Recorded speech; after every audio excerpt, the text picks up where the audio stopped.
Guide Top 10, c'est vraiment le suivi des appareils les plus efficaces du point de vue de l'énergie, donc les plus économes en énergie sur le marché français. Et je vais vous présenter comment ça fonctionne. Je voulais juste vous dire que c'est un outil qui existe depuis plus de 20 ans.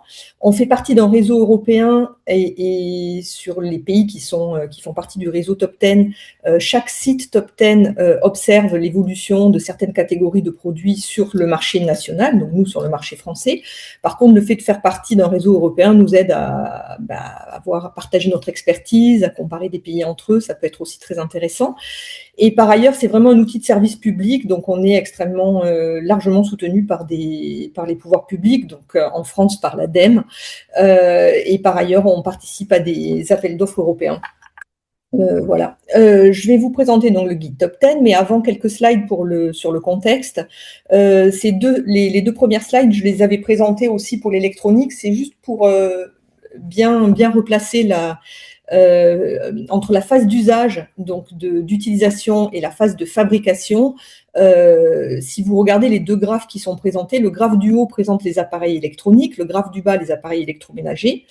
Les slides datent un peu, mais ça reste, les tendances sont les mêmes aujourd'hui. Donc les appareils électroniques, si vous regardez la partie bleue, c'est celle qui correspond à la phase de fabrication. La partie jaune correspond à la distribution et la partie rouge-orangée, c'est la phase d'utilisation. Voilà.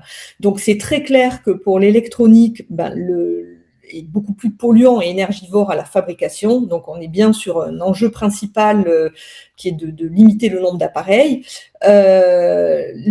Pour l'électroménager, en revanche, Benoît, si vous voulez juste passer la slide suivante, parce qu'on les voit un peu plus en détail, c'est pas la même chose. On voit bien qu'à l'utilisation, l'électroménager est très gourmand en énergie. Donc, d'un point de vue environnemental, la phase d'utilisation, elle est primordiale. Et c'est aussi pour ça que l'étiquette énergie est très importante, puisqu'elle a permis de tirer vers le haut l'efficacité énergétique des appareils. Quand on parle d'efficacité énergétique, c'est vraiment combien d'énergie j'ai besoin à la prise, enfin, si on parle d'électricité, de combien d'électricité j'ai besoin à la prise pour rendre un service donné. Ça comprend aussi les dimensions. Par exemple, pour un éclairage de telle intensité, pour une machine de 8 kg, pour un écran de 85 de diagonale. C'est vraiment à chaque fois l'efficacité par rapport à un même service. La consommation d'énergie, elle, c'est la consommation d'énergie au niveau électrique à la prise, mais quelle que soit la dimension de l'appareil, par exemple. Donc ça va être très important, vous allez le voir par la suite. Si on passe à la slide suivante, voilà, les appareils courants les plus énergivores, donc dans l'électroménager, on a bien sûr les appareils de froid, notamment parce qu'ils sont branchés 24 heures sur 24. Et ça, c'est vraiment important. Moi, je ne suis pas pour le renouvellement des appareils. À Guide Top 10, on soutient tout ce qui peut être sobriété dans les usages et dans les achats. Et par contre, quand on a un frigo qui n'est pas en bon état, c'est évident qu'il est branché 24 heures sur 24. S'il est trop vieux, si les joints sont pas en bon état, la consommation va être beaucoup trop importante. Il faudra le réparer ou le changer. Voilà. Donc les appareils de froid branchés 24 heures sur 24, frigo, congélateur, les caves à vin, il ne faut pas les oublier, sont assez énergivores. Les lave-vaisselle sont une catégorie qui consomment beaucoup d'énergie. Les fours, c'est selon le type de four, la taille et les fonctions. On ne les a pas présentés sur Guide Top 10 parce que justement, ça dépend beaucoup trop de la catégorie de four. Mais sur Guide Top 10, on a une page de conseil qui est dédiée à ce type d'appareil. Les plaques de cuisson, alors là, c'est assez simple, en fait, c'est vraiment privilégier l'induction à tout prix, parce que les plaques à résistance, les anciennes plaques de cuisson classiques et même les vitraux céramiques sont beaucoup plus énergivores. Et comme c'est des équipements qu'on utilise beaucoup, il faut vraiment faire attention à leur consommation. Donc l'investissement dans de l'induction, c'est vraiment pas rien. Ça me permet de faire une parenthèse sur les technologies. Donc, il y a des technologies qui ont vraiment révolutionné l'efficacité énergétique de certains appareils. Je pense aux LED, bien sûr. Donc, les ampoules LED, ça peut être... si on compare une des ampoules LED les plus performantes aujourd'hui par rapport aux ampoules halogènes qui étaient encore autorisées il y a quelques années, on peut diminuer la consommation par plus de 10. C'est énorme. L'éclairage avant était un des postes de consommation les plus importants dans le domaine de l'équipement. Aujourd'hui, évidemment, ça s'est amélioré grâce aux LED, et les LED ont eu aussi un impact sur l'efficacité énergétique des téléviseurs, par exemple. Pour ce qui est équipement blanc et le sèche-linge, dont a parlé Thérèse Kreis dans sa présentation, c'est très important. C'est le fait de pouvoir intégrer des pompes à chaleur, donc des sèche-linges à condensation avec pompe à chaleur. Ça a été un saut technologique énorme qui a vraiment amélioré la performance énergétique de l'appareil. Ceci dit, ça reste un appareil très consommateur, le sèche-linge, et pas conseillé si on n'en a pas un besoin très fort. Voilà. Slide suivante, Benoît. Voilà, là, c'est juste pour vous montrer qu'en fait, même si l'efficacité énergétique des appareils s'est énormément améliorée ces 20 dernières années grâce à l'étiquette énergie, on le voit puisqu'à chaque changement d'étiquette, eh ben, on voit que les appareils passent de classe en classe, et qu'ensuite, on est obligé de changer pour pas avoir des A+++++. Malgré tout, aujourd'hui, alors bon là c'est pas aujourd'hui, c'est en 2024, mais ça n'a pas énormément changé. Si vous prenez des appareils, si vous suivez par exemple les recommandations de Guide Top 10 pour les appareils, et qu'on compare avec un logement équipé d'appareils du marché également récents, mais moins efficaces, vous voyez qu'on peut diminuer sa consommation électrique plus de moitié, quoi. Et on est d'accord que là, on compare des équipements récents à chaque fois. Hein. C'est pas des équipements. C'est au moment du choix de l'appareil. Surtout si on fait durer l'appareil, c'est très important de choisir l'appareil le plus performant au moment de l'achat, si on fait un achat neuf, parce qu'après, cette différence de consommation, elle va rester pendant le temps de la durée de vie de l'appareil. Voilà. Donc ça, c'est vraiment très important. Si on passe au slide suivant. Donc ça, c'est pour vous montrer à quoi ressemble le site internet, donc qui est un site accessible pour les consommateurs. C'est un peu le complément idéal de l'étiquette énergie, parce que l'étiquette, on suit les mêmes réglementations. Enfin, on s'intéresse de très près aux réglementations de l'éco-conception et de l'étiquetage énergétique. On fait nos sélections en fonction de ça, puisqu'on compare des appareils entre eux. L'étiquette énergie va vous permettre de comparer deux appareils très simplement, deux appareils ou plus, mais de comparer des appareils lorsque vous êtes dans un magasin ou sur un site marchand. Sur Guide Top 10, avant même de regarder les appareils disponibles, vous pouvez aller voir une catégorie de produits et voir dans cette catégorie de produits quels sont aujourd'hui, à un instant T, les appareils les mieux classés du marché. Donc ils peuvent être en catégorie A pour certaines catégories, en catégorie D pour certaines catégories, pour d'autres catégories. Donc ça vous permet d'avoir la meilleure efficacité sur le marché à un moment T. Et par ailleurs, on donne des conseils ou des recommandations associées à la catégorie d'appareil que vous regardez. Donc, si on fait la slide suivante, ça vous montre une liste d'appareils. Donc, lorsqu'on clique sur une catégorie, on arrive là-dessus, sur la liste d'appareils les plus économes à l'utilisation. Et ces appareils-là sont triés par le coût énergie et eau sur 10 ans. C'est important, ils ne sont pas triés par efficacité énergétique, parce que, comme je vous l'ai dit, l'efficacité énergétique, elle permet de comparer des appareils de même dimension. Et nous, ce qu'on voulait montrer, c'est que si on prend des appareils dimensionnés un peu plus petits, on fait également des économies. Donc, si on passe à la slide suivante, donc là, c'est la vue détaillée sur les produits. Voilà, en un clic, vous avez plus de détails sur le produit. Slide suivante, en un clic aussi, vous pouvez avoir accès à nos critères de sélection et à nos recommandations pour une catégorie. Alors, je vais vous montrer sur des catégories précises. Si on passe à la slide suivante, voilà, donc les appareils de froid. Donc, ça vous donne une idée du marché aujourd'hui. Les appareils de froid les plus économes, bon, déjà, entre catégories d'appareils, c'est les frigos une porte quand ils n'ont pas de bac de congélation. C'est classe énergie D ou mieux, parce qu'on n'a pas aujourd'hui de frigo une porte sans bac de congélation qui sont classés A ou B. Ensuite, les combinés de portes classe A, du fait de leur grande efficacité énergétique, ont vraiment des consommations tout à fait raisonnables, à partir du moment où on n'a pas des volumes trop grands.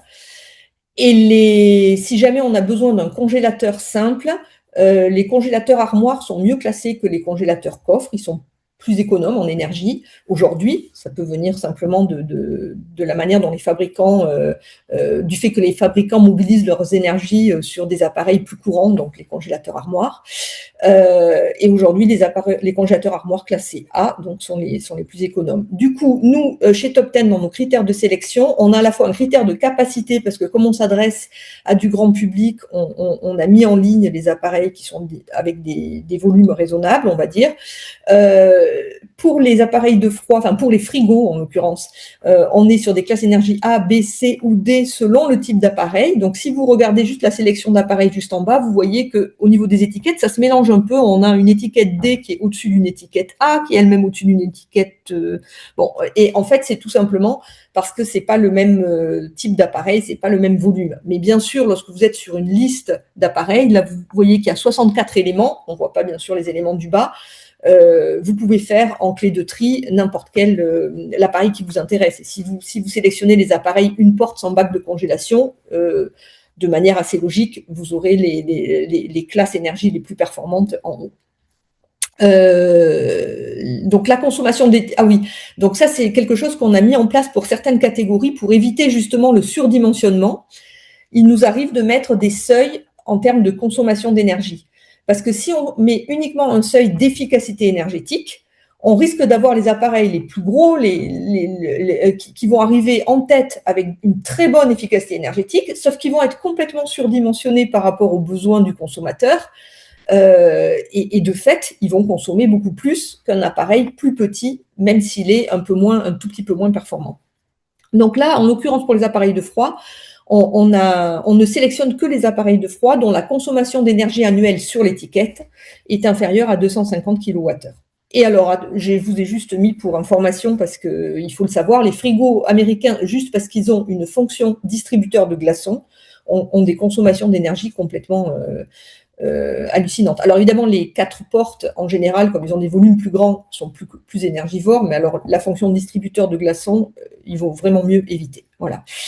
La slide d'après concerne les appareils de lavage. Donc, je vous ai mis les critères pour les lave-linges d'un côté et les lave-vaisselle de l'autre. Dans tous les cas, on a sélectionné les catégories A, sauf pour les lave-vaisselle de largeur 45. Souvent, les largeurs plus petites, enfin les appareils de plus petite dimension, n'arrivent pas à aller aussi haut au niveau de la classe énergie, mais comme ils restent intéressants, y compris en consommation d'énergie, on adapte un petit peu les critères. On a fait une limite aussi sur la consommation d'eau. Et pour les lave-linges, on ne considère que l'essorage A ou B.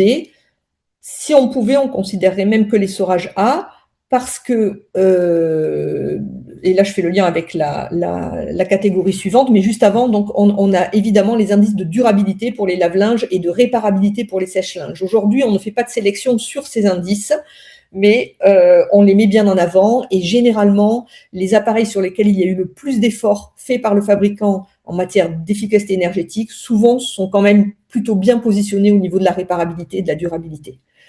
Slide suivante, c'est sur les sèche-linges. Alors, pour les sèche-linges, donc, ce qu'il faut savoir, c'est quand même que le séchage du linge, c'est particulièrement énergivore. Du coup, si on peut éviter si on peut sécher à l'air libre, c'est toujours plus performant. Et ensuite, il y a une autre donnée qu'on oublie souvent, c'est que l'énergie qui est nécessaire pour essorer, il faut moins d'énergie pour sécher du linge en l'essorant que pour le sécher avec un sèche-linge. Donc, du coup, si jamais vous ne pouvez pas vous passer d'un sèche-linge, c'est d'autant plus important d'avoir une classe d'essorage performante pour pouvoir essorer au maximum le linge qui est peu délicat. Ça permettra d'utiliser beaucoup moins d'énergie pour le sèche-linge, ensuite pour le sécher. Par ailleurs, donc en complément de ce que disait, comme vous l'a expliqué Thérèse Christ au niveau des directives, justement pour les sèche-linges, c'est particulièrement intéressant puisque ils interdisent donc déjà depuis juillet 2025 la mise sur le marché des 2 dernières classes F ou G, ce qui de fait va éliminer du marché les sèche-linges à résistance, qui sont particulièrement énergivores aujourd'hui, puisqu'on obtient de bien meilleurs résultats avec les appareils à condensation qui intègrent une pompe à chaleur. Donc ces appareils F ou G peuvent encore être sur le marché, mais ce ne sont pas c'est parce que c'est des vieux stocks. Mais par contre, dans les nouveaux stocks, on ne pourra pas les avoir.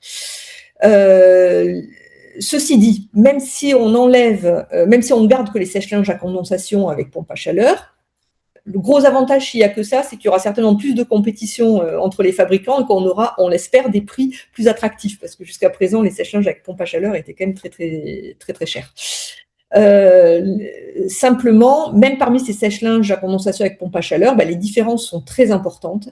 Donc, pour le sèche-linge en particulier, qui est une catégorie très énergivore, vraiment faites attention à la performance. Et nous, aujourd'hui, sur Top 10, on liste, depuis septembre 2025, on liste déjà des appareils classés A sur la nouvelle étiquette. Voilà. Si on passe à la slide suivante, donc ça, c'est pour vous donner juste un éventail des catégories qui sont actuellement sur le guide. Oui, les aspirateurs, ça me fait penser au Dyson Gate dont a parlé Thérèse un peu plus tôt. Nous, on les a gardés, même s'ils n'ont plus d'étiquette énergie, parce que justement, à une époque, les aspirateurs, dans les magasins, pour vendre un aspirateur, on vendait sa puissance. Et en fait, évidemment, la puissance, si on peut avoir un aspirateur éco-conçu qui donne le même service avec beaucoup moins de puissance, c'est beaucoup plus intéressant pour l'environnement et pour sa facture électrique. Donc nous, on continue à les trier là-dessus. Alors, les pages conseils pour compléter, donc ça typiquement pour les appareils de cuisson par exemple, pour les veilles aussi. Et ensuite, dernier slide, ou avant-dernier, voilà. Alors ça, c'est un slide où j'ai listé les conseils pour l'électroménager, donc limiter le nombre d'appareils, les dimensionner, ça j'ai insisté là-dessus, mais c'est vraiment très important. Donc, comment investir dans des appareils économes en énergie et durables. Je liste ici d'ailleurs aussi le baromètre SAV Fnac Darty, donc qui est un outil privé et je suis pas, on est totalement indépendant de Fnac Darty, mais parce que c'est intéressant ce qu'ils ont fait. Je crois qu'ils ont été accompagnés par Alta à l'obsolescence programmée là-dessus. En fait, ils mettent en ligne les statistiques qui sont liées aux réparations d'appareils et c'est vraiment intéressant.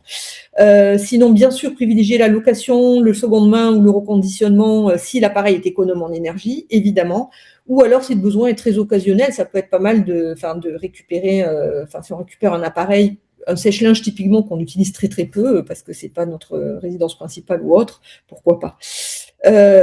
Donc l'utilisation de manière économe, on donne plein de conseils là-dessus et bon, voilà, je vous ai listé quelques exemples. Bien les entretenir, bien les réparer et les faire durer. Alors les tutos et les bonus réparation pour la réparation, c'est extra, quoi. Il y a plein de gens qui se mettent à réparer y compris leurs appareils de gros électroménagers et ça marche très bien.